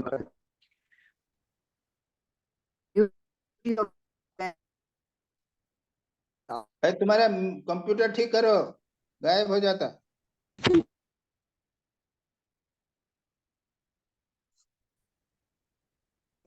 सतीश गायब हो गए। नहीं है पर चल नहीं रहा। वो नेटवर्क की प्रॉब्लम हो गई।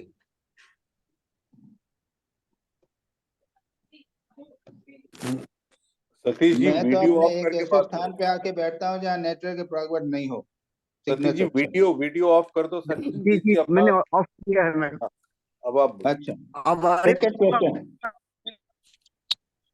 जी महाराज, उसमें सेकंड क्वेश्चन था, उन्होंने प्रश्न की थी कि अगर प्रारब्ध कर्म से ही जब हो जाता है तो हमें सेल्फ एफर्ट करने की क्या जरूरत है।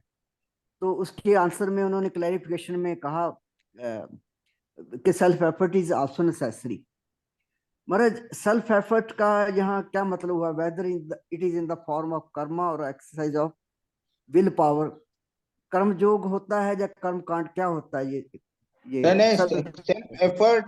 सेल्फ एफर्ट यानी तो पुरुषार्थ हुआ, पुरुषार्थ हो गया महाराज। सिंपल सीधी बात।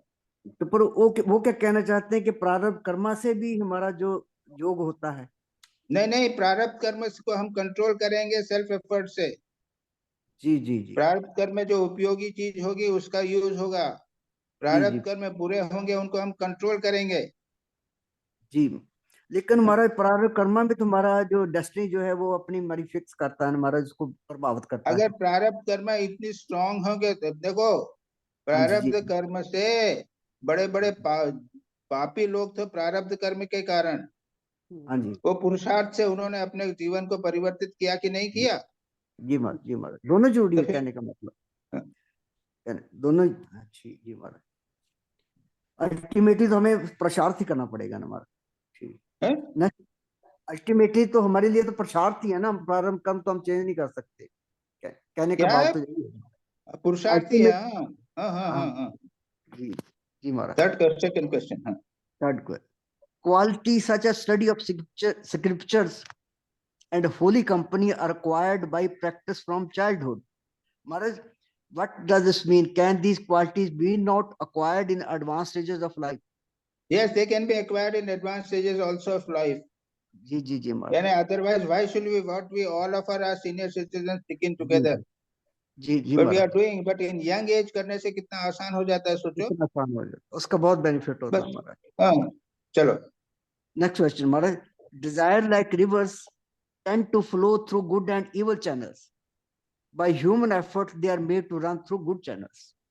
Maharaj, how could bad desires be made to run through good channels? No, not bad desires. हाँ जी। ना वैसे डिजायर ये है कि मैं खाना खाऊंगा, तो खाना खाने की डिजायर है तो उसको आप प्रसाद खाऊंगा कर दो ना। जी जी जी।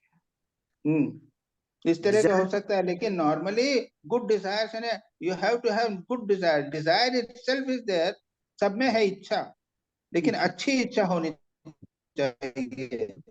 जी जी। डिजायर्स की चैनल को चेंज करना है महाराज। खराब इच्छा है, काम क्रोध की इच्छा है, उसको मत करो।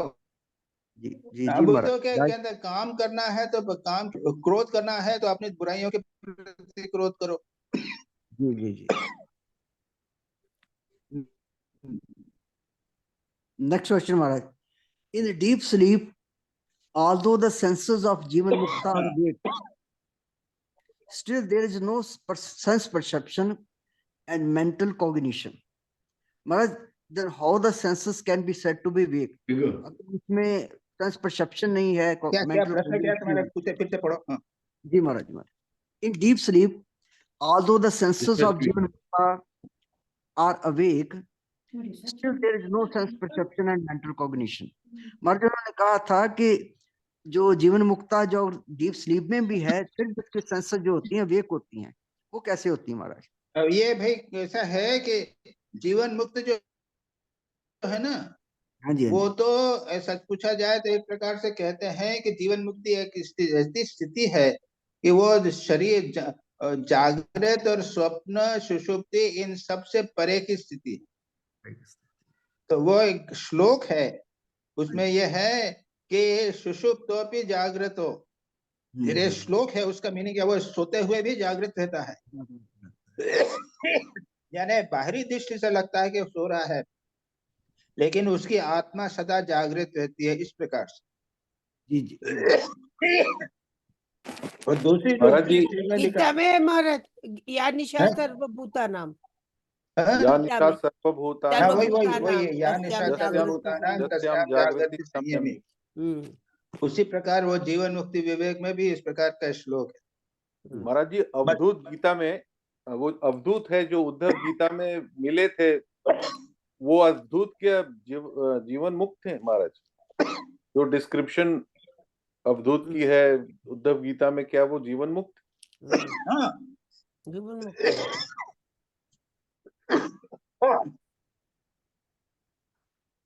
यानी ये अवधूत शब्द भी जो है ना, इसी जीवन मुक्त के रूप में ही यूज किया जाता है। महाराज जो गीता में है ना सर्वभूता, उसका तो यानी जागृत हो भी, यानी जागृत होते हुए भी सो रहा है। उसका मतलब ये भी है महाराज कि हमारा उसका इंटरेस्ट नहीं है संसार में। हाँ, कुछ इंटरेस्ट नहीं है, जागृत होते हुए संसार के प्रति वो सोया हुआ है, हुआ उसका सीन है वो। और उसी प्रकार से जो सोया हुआ व्यक्ति है वो संसार के प्रति सोया हुआ है, अंदर आत्मा में वो जागृत। Next question Maharaj, although the जीवन मुक्ता can eat with gusto and run from fear of tiger, but there is no taint on his mind, just as dust, smoke etc cannot tarnish the sky. महाराज अगर उसमें कोई tarnish नहीं करता उसके mind को, कुछ भी चीज अगर टाइगर भी उसके सामने आ जाए तो फिर उसको फियर किस बात का? नहीं तो किसका है, कहाँ फियर का कहाँ प्रश्न उठता है? उन्होंने कहा ना, he may see run from fear of tiger, ना ना, वो अपरेंटली आप ऐसा दिखता है, वो तो दूसरों की तरह कर्म करता हुआ दिखता है, अरे भाग रहा है, वो जी जी सारा महाराज, का सारा ऐसा ही करता है जैसे एक सामान्य व्यक्ति है, राइट महाराज, राइट। लेकिन वो मुट्ठी भर न भर। श्री राम कृष्ण बोलते हैं ना, अरे भूख लग रही है मेरे को, ये लग रहा है, ठंड लग रही है, अरे वो उसका स्तर ही दूसरे प्रकार का। ठीक ठीक ठीक। लास्ट क्वेश्चन महाराज, ये जब उसमें जो श्री राम और वशिष्ठ के बीच में डिस्कोर्स हुआ है, ये किसमें से लिया गया है? योग ये वशिष्ठ, योग वशिष्ठ वशिष्ठ। योग वशिष्ठ। वशिष्ठ में। जी जी जी प्रभु। ठीक महाराज, ये इतने क्वेश्चन हमारे, प्रणाम महाराज। हाँ महाराज जी, मैं देवाशीष बोल रहा हूँ महाराज जी, देवाशीष। हाँ, बोलिए बोलिए, आपका ही प्रश्न ले रहे हैं। अच्छा अच्छा, मैं सोचा कि आपको मिला नहीं है, हर बार नहीं, मिल लिया, आपका लिस्ट आ गया, जब आप देंगे तब प्रश्न गया ना, जब जिस ऑर्डर में मेरे पास क्वेश्चन आते हैं उसी ऑर्डर में मैं पूछता हूँ। जी महाराज जी।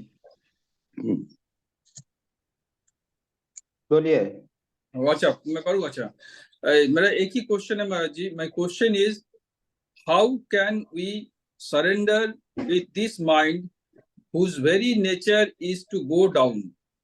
इसमें एक क्वेश्चन है जहां पर सरेंडर सरेंडर एंड सरेंडर, एक जगह में कहीं महाराज जी बार बार बोल रहे हैं कि सरेंडर करो। We have to meditate on God and illumine our mind, and with that mind we can surrender to God. Is it correct thought? Very correct, very correct. हमारी अभी सरेंडर की स्थिति नहीं है, और स्वामी ब्रह्मानंद जी जो बोल रहे हैं वो उनके साधक सन्यासियों शिष्यों के प्रति बोल रहे हैं, सरेंडर करो, तुम लोग बहुत कठोर तपस्या कर रहे हो, सरेंडर करो, भगवान की कृपा आएगी। बट हम लोग तो उस स्थिति में नहीं है। सरेंडर जो है ये बहुत उच्च प्रकार की साधना है। अच्छा महाराज जी, महाराज जी समझ में आया महाराज जी। अच्छा, नाउ ठीक। मेरा एक क्वेश्चन एक है इस सिलसिले में, अभी अभी आपने बताया इसके 36 वीक का क्वेश्चन में, ये स्वप्न जागृत और सुषुप्ति, उसका बाद नेक्स्ट स्टेप जीवन मुक्ति का आपने बताया, तो is it similar to like turiya state of mind? अरे भाई, मैं तुरीय समझता, स्टेट भी नहीं समझता बाबा, ये तुम समझते हो तो बताओ तुरीय स्टेट। नहीं, they sometimes the people say that स्वप्न जागृत सुषुप्ति का नेक्स्ट स्टेप जो है, it can not be described and it is तुरीय state of mind. Is that ऐसा है? तुरीय स्टेट की बात मत करो, हम लोग केवल स्वप्न जागृत और सुषुप्ति की बात करते हैं। ये तीनों चेंजिंग है, सिचुएशंस हैं। कहते हैं कि एक तुरीय स्टेट होती है, उसमें बियॉन्ड तीनों स्टेट से परे चले जाएंगे आप। Now don't bring that Turiya state etc. These are purely philosophical things. We don't understand that. जी महाराज जी, थैंक यू महाराज जी, प्रणाम प्रणाम महाराज जी, thank you very much. Shivani है क्या? शिवानी शर्मा? जी महाराज प्रणाम। हाँ भाई, हाँ चलो। महाराज एक क्वेश्चन तो मेरा हो गया, हाँ, कि जो पेज नंबर 249 पे था, in this Kaliyuga man life is short and it depends upon food, please explain how it depends on food. हो गया। तो हाँ, वो तो आपने बता दिया। Last question is, how can a householder pursue God realisation as mentioned in the whole article to strive for God realization first? Please explain and guide us. What can be a better explanation than the life of Shri Ma Sarda? माँ शारदा सारे जीवन house holder रही हैं जी। श्री राम कृष्ण के direct disciples को देख लो, teachings वचनाम गृहस्थ शिष्यों को देखो। ठीक, ठाकुर ने तो दृष्टांत, उनका वचनामृत जो है वो सारा गृहस्थों के लिए है। जी जी, ठीक है। मास्टर महाशय बोल रहा है क्या करें, सदा सर्वदा नाम गुणगान करो। हाँ, एक हाथ से भगवान को पकड़ो, एक हाथ से संसार में रहो, बीच बीच में निर्जन वास करो। सब वचनामृत में आपको सारे दृष्टांत मिल जाएंगे। संसारी लोगों के लिए यही है, करके देखो, बहुत सारे तुमको एग्जाम्पल मिल जाएंगे। अरे ये तो मैं कर ही नहीं ठाकुर ने तो सीधा बता दिया है, सदा सर्वदा नाम गुणगान करना मैं तो नहीं कर रही हूँ, निर्जन में नहीं कर रही हूँ, कर सकती हूँ तो भी नहीं कर रही हूँ। ऐसा करोगे तो तुमको बहुत सारे दृष्टांत मिल जाएंगे कि हम कर सकते हैं। और फिर ऐसा होगा जो सिचुएशन दी है, जितना हमको चांस मिला है, उसका अगर हम पूरा उपयोग करेंगे तो और चांस मिल जाएगा। ठीक है महाराज। Whatever possibility, whatever, एक जितना भी तुमको अवसर मिला है और जैसी परिस्थिति उसमें करोगे तो देखोगे परिस्थितियां बदलते चले जाएंगी और उपयोगी हो जाएंगे, सहायता करने लगे। जी महाराज। ठीक है, ठीक है, थैंक यू महाराज, प्रणाम। महाराज जी एक चीज पूछो अच्छा, महाराज जी। दूसरा गीता में देखो, गीता में बहुत सारे उपदेश हैं। गीता जो है गृहस्थों के लिए ही है उतना। अच्छा, चलिए रीता विश्वास।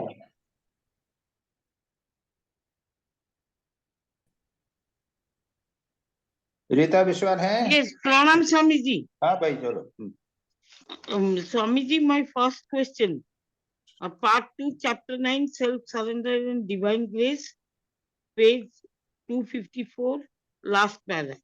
Raja Maharaj says, the intellect as ordinarily understood is not the real intellect.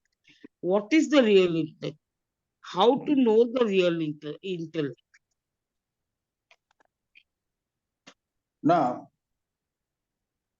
what is intellect? Buddhi. Sometimes you say, I was not able to concentrate. Yes. I was thinking this. ये कैसे पता चला? That means you have a mind that can analyze and decide. Secondly, is this okay?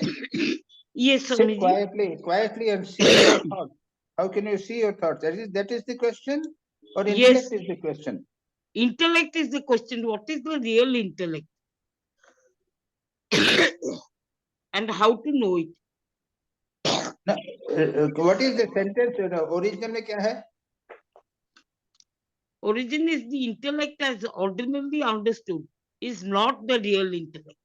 This is the sentence Raja Maharaj says.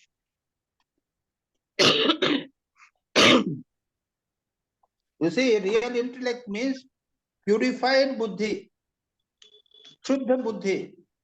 अभी हम समझते नहीं है what is real for us, what is unreal for us, what is good, what is pure helpful to me, ये नहीं। To us the world appears to be real, but intellectually when we विचार करेंगे तब देखेंगे कि world is unreal. We go on doing works in the world. We are very careful, very intelligent. You know, intellect work is intelligent. The person is very intelligent, very businessman, very clever. Now that is not intellect. You know, that intellect is getting you into the world, is binding you into the world. By that buddhi, chaturi bolte hai. That buddhi, that intellect, by which you realize God, by which you really know your nature, that is real intellect. Thank you. Yes. Understood, Swamiji. I'll go to the next question, Swamiji. Again from the same chapter, page 257. Here Swami Brahmananda says, noble desires do not arise in the mind easily. They arise only through the special grace of God. Living in the midst of this world, it is true that noble desires do not come easily. How to change the process of thoughts so that noble desires will arise? In the world, there is always difficulty. We are always covered with worldly things, etc. Yes. You know, there is no other alternative. Shortcut is not there, Baba. Yes.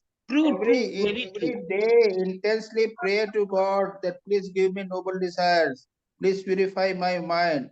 Intensity is very, very important. Secondly, sometimes you can go to an ashrama and stay sometime, few months, few hours, you can stay there. Thirdly, if necessary possible, sometimes you go for 1 week in an ashrama and retreat and stay there in the guest house.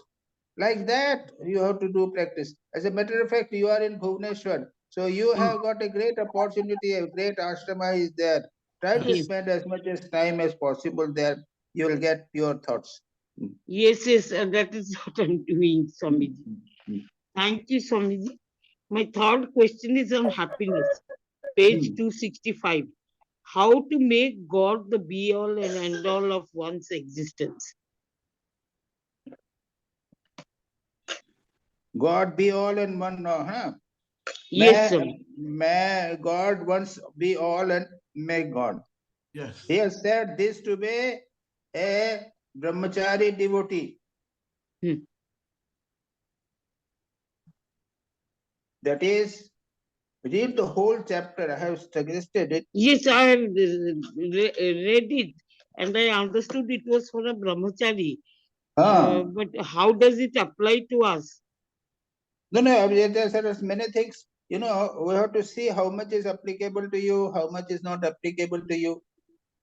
Everything is there. You know, something is for ladies. So do you mean to say that a man should also think about that? So you have to find out. It is not exactly for you. From age of 16 to 30th years, that is struggle. Read the whole chapter and you will get it. Thank you. Okay. Swamiji, can I ask one question which I had asked you on Sunday, last Sunday? What This is happened? regarding mind, studying the mind. Bolo.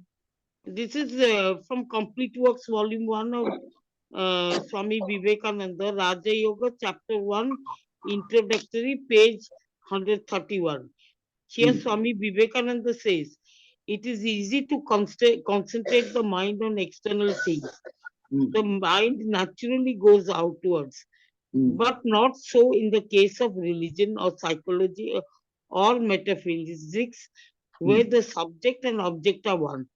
The object is internal, the mind itself is the object, and it is necessary to study the mind. The mind, studying the mind. The powers of the mind should be concentrated and turned back upon itself. This whole paragraph belies my understanding.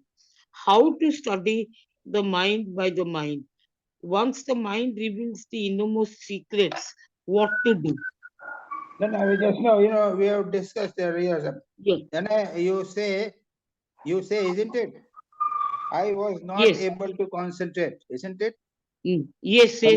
Sometimes you say I'm not able to concentrate. Yes. Now, how do you know it? The mind. You have seen your mind has seen your mind. Yes, mind. Yes. Mind has seen the mind. Yes, sir. So it is possible to see the mind. It is possible, Swamiji. I was thinking like this. I was thinking like this. How did that happen? It is because you are able to see your mind. Yes. So what you can do is quietly sit. Absolutely sit quietly and think, just see what is going on in the mind. Yes, Swamiji. It is a sadhana. It is possible.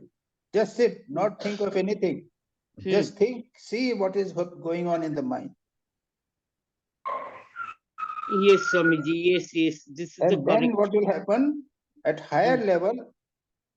Just think one thought and just look at it, that thought. So it is a process. This is a sadhana. You have to take up the sadhana if you want to do that. Yes, because I have taken it up. That is why I'm asking you. So you are able to understand it very easily. Yes. I'm now able to understand. Okay, go ahead with it. That is all, Swamiji. Thank you, Swamiji. So Itu Ghosh has not come. Okay.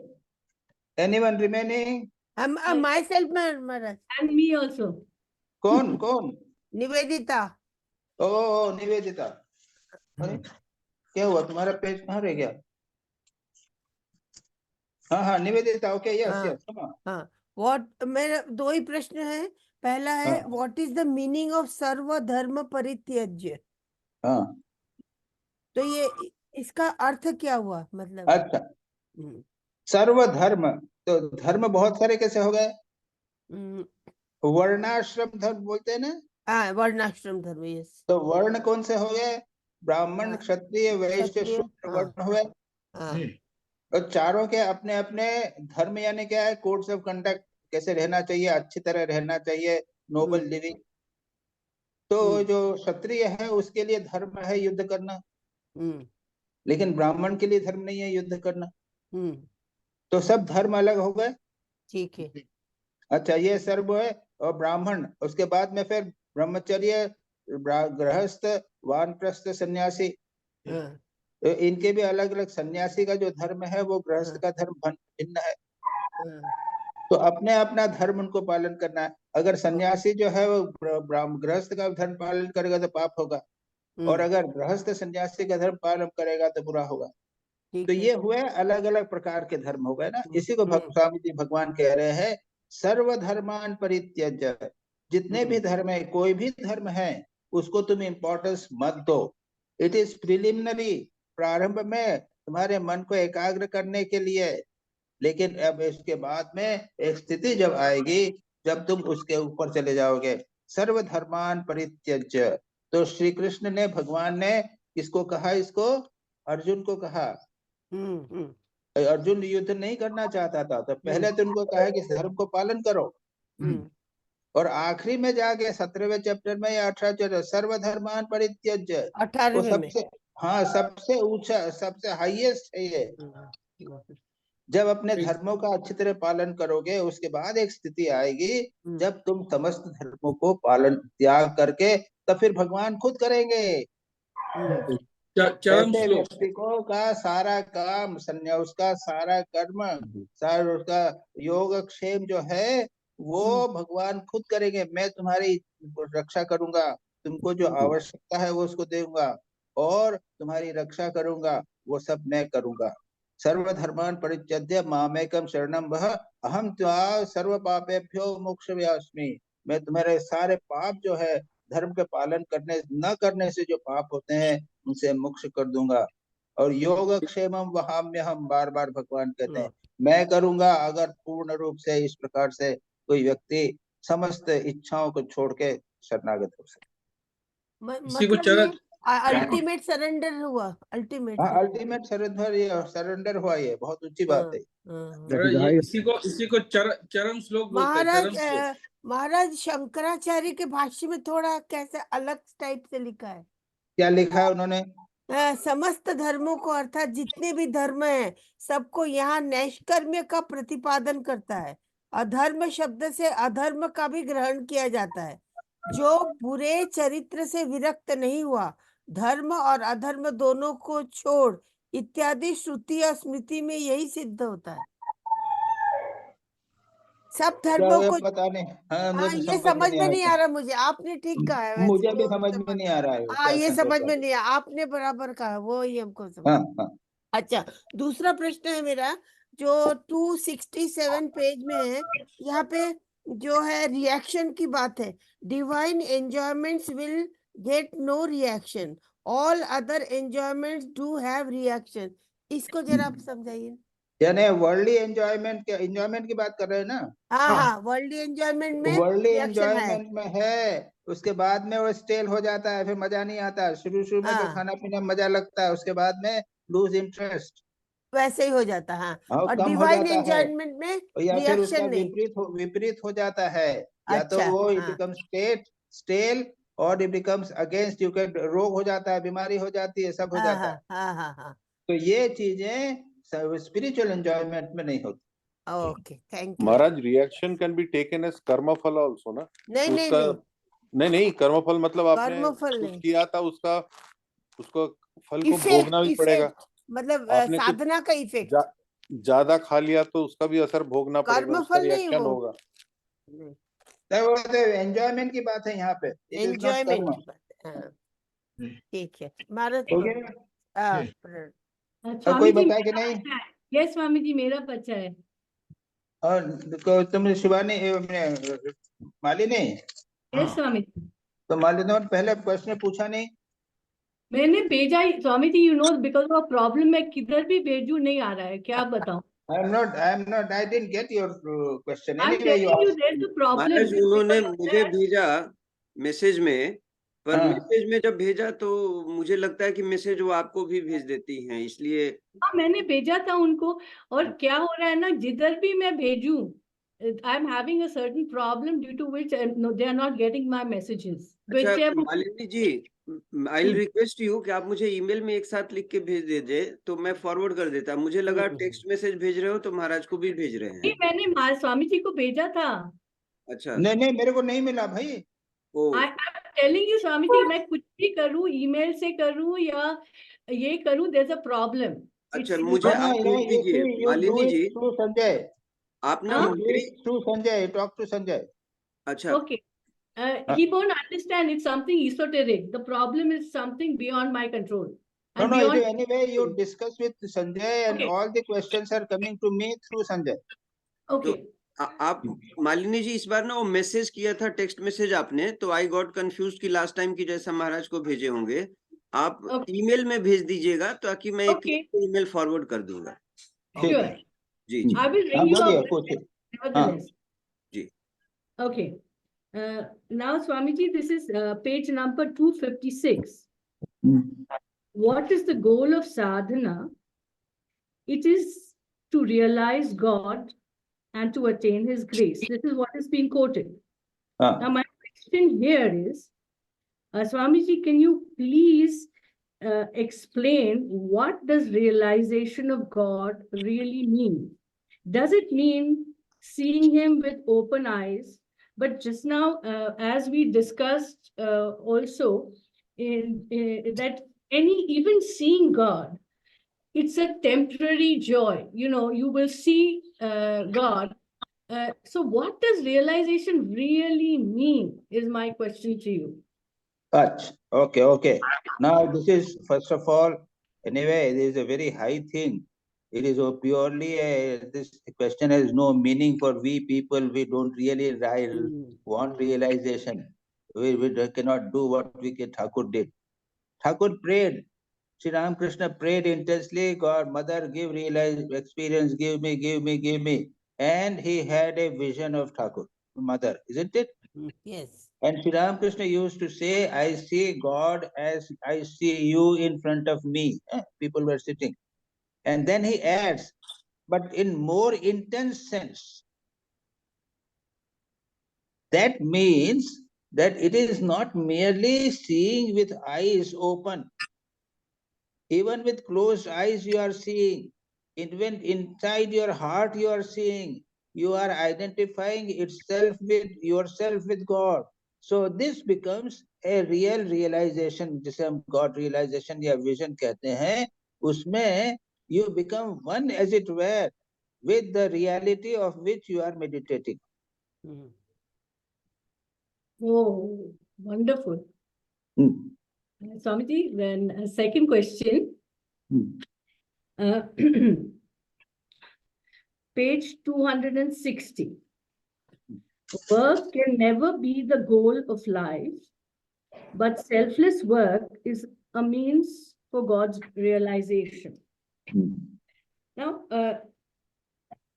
Swamiji, I have a practical difficulty here that most work, even selfless work, involves deadlines. For example, let me say I take up an assignment with Shardam.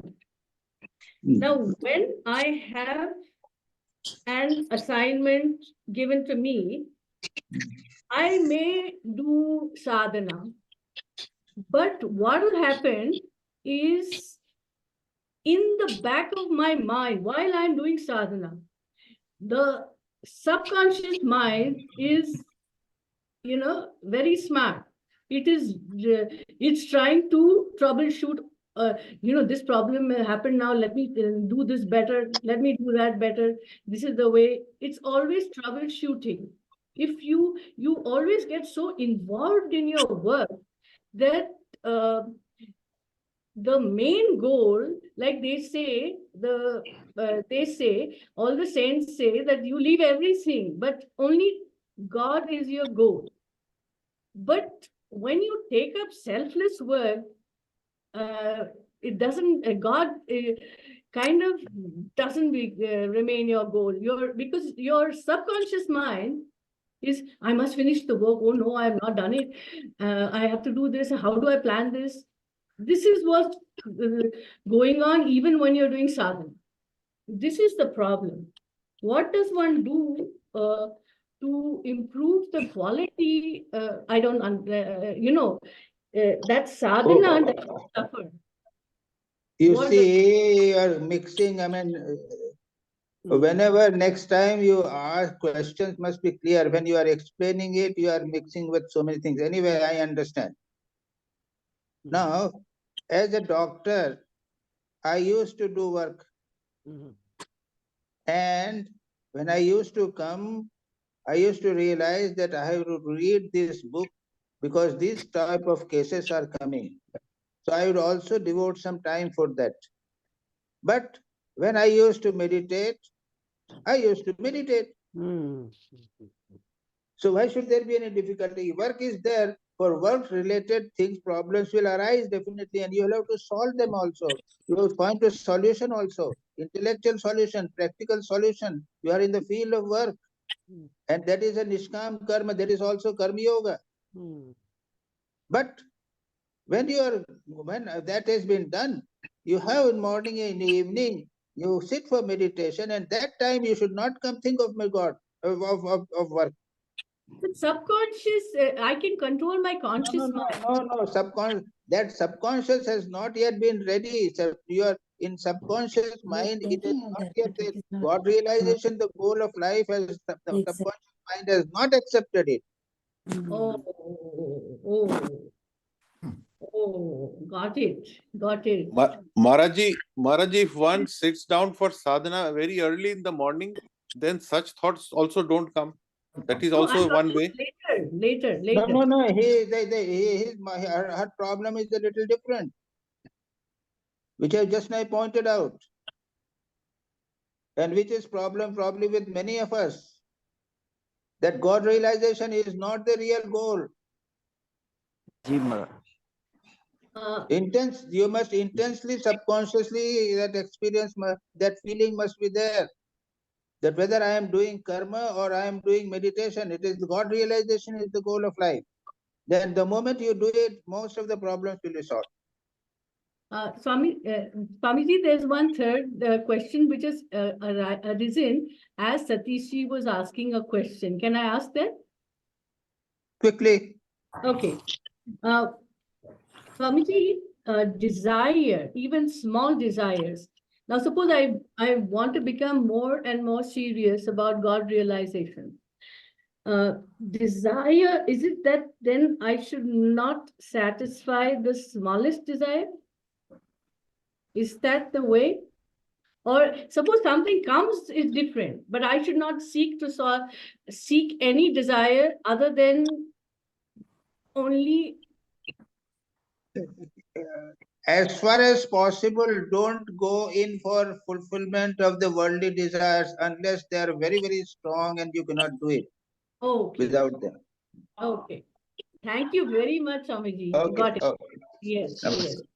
Now, next time you send the questions to Sanjay ji, okay?